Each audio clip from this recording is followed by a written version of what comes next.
I feel like I need to say something as a scientist, given that I have lots of friends and family who are not scientists. Many of them, again, across the political spectrum, are unaware of what's currently happening in America with respect to science. To put it very bluntly, the federal government is trying to reduce the amount of support for scientific research. That is what I do for a living. I'm a marine biologist, and I have spent decades studying marine life with the overall goal of trying to make marine ecosystems that humankind depends on sustainable. I primarily study coral reefs. It's estimated that coral reefs support 1 billion people worldwide. And in extreme cases, people literally eat from the reef, and the reef protects their houses from storms on coastlines.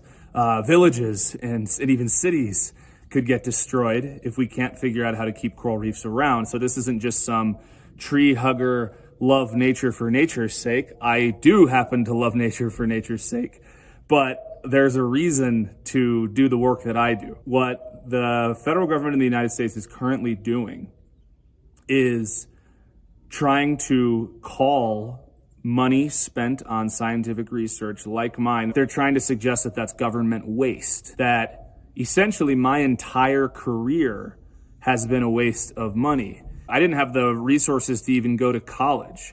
I'm someone who got scholarships to go to college. My graduate research, my PhD research, was largely funded by what's called an NSF predoctoral fellowship.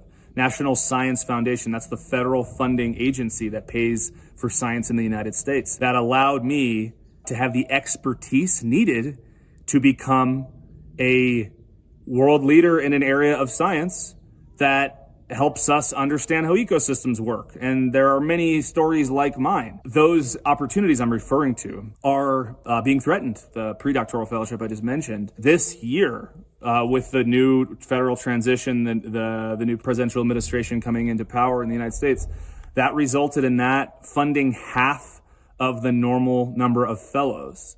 And that sounds trivial, but the reality is that is a major funding source for PhD students. And there are countless stories of world-changing scientists, people that have made discoveries that have enhanced the lives of countless human beings across the planet, starting with that fellowship. Like, that's how they got started. And it's kind of heartbreaking, because what you realize is half of those opportunities vanished this year. And that actually has difficult to measure long-term consequences.